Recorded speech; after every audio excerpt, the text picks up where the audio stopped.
श्री शिवाय नमस्ते। अब एक बात सावधानी से सुनिएगा। शायद शिव महापुराण के माध्यम से अभी तक ये बात सामने नहीं आई, पर शिव पंचायत कथा में आ रही है। जितने आस्था चैनल पर कथा सुन रहे हो, जितने फेसबुक और यूट्यूब पर सुन रहे हो, और जितने इस छत्तीसगढ़ की पावन धरा पर बैठकर सुन रहे हो, बहुत सावधानी से सुनना। एक प्रश्न हमारे भीतर खड़ा होता है। जब हम सूर्य नारायण भगवान को अर्घ देते हैं, जल चढ़ाते हैं, तो वो जल पृथ्वी पर जब गिरता है तो उसकी छींटे हमारे शरीर पर लगते हैं। क्या वो ठीक है? क्या वो श्रेष्ठ है? तो शिव महापुराण की कथा कहती है, जब हम सूर्य को अर्घ देते हैं, सूर्य को जल चढ़ाते हैं, वो पानी जब पृथ्वी पर गिरता है, उसके छींटे हमारे शरीर पर लगते हैं, तो वो श्रेष्ठता का भाव निर्मित करते हैं। वो गलत नहीं हो सकता।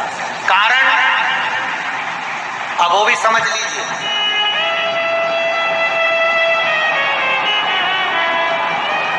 अब सूर्य नारायण भगवान को आप जल चढ़ा रहे हो, तो छींटे नहीं लगे, उसके लिए क्या स्टूल पे चढ़ के चढ़ाओगे कि कुर्सी पे चढ़ के चढ़ाओगे? अरे बोलो तो सही।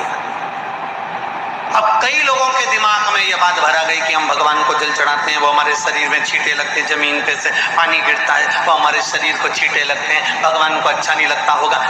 कौन ने कहा? पहले तो उसको पकड़ के ला।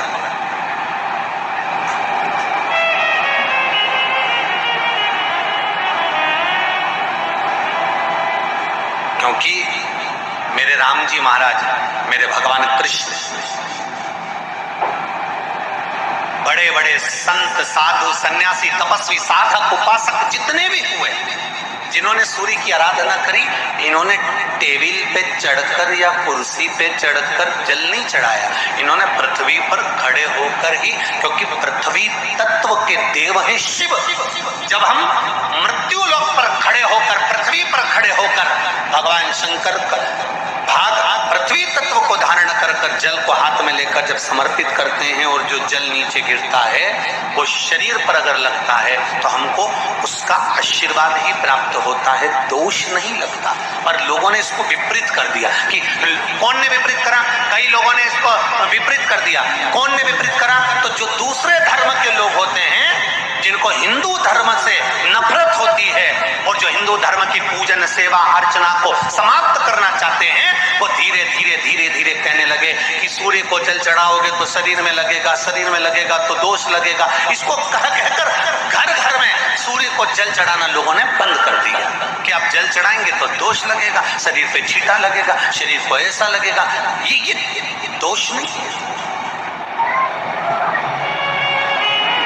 कितनी सुंदर बात है महाराज। सूर्य नारायण भगवान को जब जल चढ़ाया जाता है, हाथ सिर से 8 इंच की दूरी पर होना चाहिए। जम के बोलिए, सिर से कितना ऊंचा होना चाहिए? 8 इंच ऊपर अपना हाथ होना चाहिए मस्तक से सूर्य को जल चढ़ाते समय। और ना चांदी का, ना स्टील का, ना लोहे का, ना प्लास्टिक का, ना कांच का, ना सोने का कोई बर्तन, ना कांसे का, ना एल्युमिनियम का, ना पीतल का, केवल एक पात्र होना चाहिए, वो है तांबे का। काय का पात्र होना चाहिए? तांबे का पात्र। और सूर्य नारायण भगवान को जब 8 इंच ऊपर तुम्हारा हस्त है, और जब हम सूर्य को जल चढ़ा रहे हैं, कैसे जल चढ़ाना है वो भी समझ लीजिए। अगर कोई कैंसर का मरीज है, जिसके चेस्ट में कैंसर आ गया हो, लेफ्ट में, राइट में कहीं पर कैंसर आ गया हो, या कोई गठान आ गई हो, तो महाराज आप जल चढ़ाते समय उस जल की धार को सूर्य भगवान को जब चढ़ा रहे हो, तो धार आपकी गठान की ओर जाना चाहिए, जिससे सूर्य की किरण उस जल में से आपके उस स्थान पर पड़े, उस जगह पर पड़े जहां पर गठान है। महाराज आप लगातार जल तो चढ़ाना चालू करो, अच्छे अच्छे डॉक्टर फेल हो जाएंगे और कह देंगे गठान ठीक हो। आपका लीवर और किडनी गड़बड़ कर रहा है, आप प्रतिदिन आपका स्वास्थ्य गड़बड़ रहता है, आप प्रतिदिन ये ज्योतिष शास्त्र के अंतर्गत, रत्न शास्त्र के अंतर्गत, ये रत्न शास्त्र, ज्योतिष शास्त्र, रंग शास्त्र जो हमारे यहाँ है, रंगों के हिसाब से ये जितने रत्न होते हैं, माणिक हुआ, सोने, मोती हुआ, नीलम हुआ, मूंगा हुआ, पुखराज हुआ, ये क्यों कहते हैं ये पीला है, ये सफेद है, ये नीला है, ये लाल है, इसको शरीर में क्यों पहनाते हैं? उसका कारण होता है कि जब शरीर में पहनते हैं, सूर्य की किरण उसमें पड़ती है, हमारे शरीर पर वो कलर का इफेक्ट पड़ता है, उस कलर को शरीर पर लगता है, और शरीर पर लगता है तो हमारा शरीर धीरे धीरे, हमारी जो इंद्रियां हैं वो सही होने लगती है, काम सही होने लगता है। तो आप कहते हो ना साहब, मैं कौन सा नक पहनूं, मैं कौन सा मोती पहनूं, मैं कौन सा पुखराज पहनूं, मैं कौन सा नीलम पहनूं, वो ज्योतिष शास्त्र के अंतर्गत, रत्न शास्त्र के अंतर्गत जितने रत्न हम पहनते हैं, ये केवल उस किरण के लिए ही तो पहनते हैं कि जो सूर्य की किरण मिले, उस किरण का प्रभाव हमारे शरीर पर पड़े। तो इन सबसे अच्छा है कि सुबह शंकर भगवान का नाम लो, तांबा का लोटा में जल भरो, 8 इंच ऊपर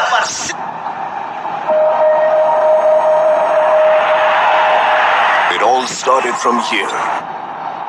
सिर से हाथ होना चाहिए, और सूर्य नारायण भगवान का दर्शन साधारण नहीं, जो जल तुम चढ़ा रहे हो, वो जल की जो धार आ रही है उसमें सूर्य का दर्शन होना चाहिए, तो कैंसर की बीमारी कभी नहीं हो सकती।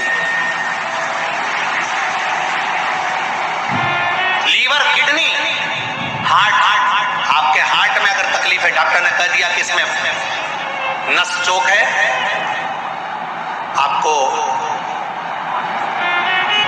कहीं ना कहीं छल्ला डलेगा, आपको कह दिया इसमें कुछ ना कुछ प्रॉब्लम आ रही है, आप सूर्य को अर्घ देना चालू कर दो, सूर्य को जल चढ़ाना चालू कर दीजिए। आप सूर्य को जल चढ़ाओ, वो जल की जो तरंग आ रही है, वो जल जो निकल कर जा रहा है, उसकी जो किरण आपके हृदय पर, आपकी छाती पर पड़ रही है, नाड़ियों में पड़ रही है, नसों में पड़ रही है, उसका बल देखो तो सही। 1 महीना लगातार चढ़ाओ, तो 15 दिन 20 दिन कर तो देखो। क्यों राम जी महाराज जल चढ़ाते थे, क्यों भगवान कृष्ण जल चढ़ाते थे सूर्य को, क्यों दशरथ जी महाराज जल चढ़ाते थे, क्यों कश्यप ऋषि जल चढ़ाते थे सूर्य को, सारे 33 कोटि देवता, सारे ऋषिवर, साधु संत सन्यासी तपस्वी साधक उपासक सब भगवान सूर्य को अर्घ दिया करते थे। क्यों देते थे, किस लिए?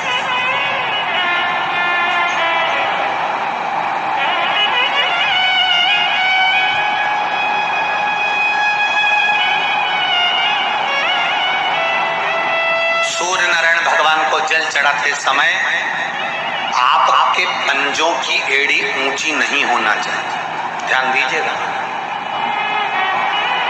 आपका पंजा पांव का पूरा की पूरा जमा होना चाहिए भूमि पर। हाथ कितने इंच ऊपर? 8 इंच ऊपर होना चाहिए। जल जो गिरे, सूर्य की किरण, सूर्य का दर्शन उस जल की रोशनी में करना चाहिए। क्या होगा उससे? जिस बच्चे को आंख में चश्मा लगा हो, मोटे से मोटा चश्मा लगा हो, छूट नहीं रहा हो, तो थोड़े दिन उसको सूर्य का अर्घ चढ़वाना चालू कर दो, और जल में से सूर्य का दर्शन कराना चालू कर दो। सूर्य का दर्शन जल में से 2 महीना 2.5 महीना बहुत है, आंख की रोशनी बढ़ जाएगी, चश्मा हट जाएगा। आप कर देखिए। अब एक प्रश्न और खड़ा होता है सूर्य को अर्घ देने में। गुरुजी, पंचदेव पंचायत में सूर्य नारायण भगवान शंकर की पंचायत में हैं। सूर्य नारायण को हम फ्लैट में रहते हैं, हम फ्लैट के अंदर रहते हैं, तो हम फ्लैट में रहते हैं, हमारे यहाँ अगर छज्जा नहीं है, हमारे यहाँ जगह नहीं है, तो हम सूर्य को अर्घ कैसे दें? तो महाराज खिड़की तो होगी, अगर घर में फ्लैट में पानी ढुलेगा और आप लोग नहीं समेट सकते तो एक बाल्टी रख लो, एक पात्र रख लो, और सूर्य नारायण भगवान को अर्घ देकर रोशनी शरीर पर पड़ना चाहिए। जिंदगी में कभी कोई बड़ी बीमारी नहीं आ सकती। कितने लोग देते हैं सूर्य को अर्घ? जरा हाथ उठाओ। बहुत बढ़िया, बहुत जोरदार। पुरुष लोग भी देते हैं ना, चाहे बच्चे से बच्चा, बच्चों के हाथ में भी 1 लोटा पानी पकड़ा। घर में छोटे बच्चे हो ना, उनको तांबे का लोटा दो, पानी दो, जा बाहर खड़ा हो जा, एक लोटा पानी चढ़ा के। पहले दिन आप स्वयं बच्चे के साथ बाहर खड़ी हो, ओटले पर, घर के बाहर खड़ी हो, छत पे खड़ी हो या फिर घर के बाहर खड़ी हो, और बच्चे से कह लो चढ़ाओ बेटा, देखो ऐसा हाथ 8 इंच ऊपर करिए, तांबे का लोटा लेकर पानी धीरे धीरे डोलना है। जैसे वो स्लो मोशन के सीन नहीं होते नाटक में, ये एकदम धीरे धीरे, बस नहीं तो मालूम पड़े छोरा छोरी एक साथ उंडेल के नहीं। जल चढ़ाते समय उस पानी में से सूर्य की किरण पड़ना चाहिए, सूर्य की। एक बात और कहना चाहूंगा, अगर आप लोग स्वीकार करेंगे तो, अगर कहीं आपको लगता हो कि बच्चा पढ़ने में कमजोर है, विद्या में कमजोर है, रिजल्ट अच्छा नहीं आ रहा, पढ़ने में कमजोर है, वो पढ़े अपनी जगह पढ़े, वो कार्य करे अपनी जगह करे, मेहनत करे अपनी जगह करे। बच्चों को कह दो कि कुछ समय के लिए सूर्य को अर्घ देना चालू कर। सूर्य की किरण जहां पर ब्राह्मण या हिंदू धर्म का व्यक्ति मस्तक पर तिलक लगाता है, भुकुटियों के बीच में उस सूर्य की किरण इस भुकुटी के बीच पड़ना चाहिए, परंतु पानी कम से कम ना करते हुए स्लो मोशन में धीरे धीरे गिरना चाहिए, एकदम धीरे धीरे। तो यहाँ एक रेखा सूर्य की किरण से पड़ती है,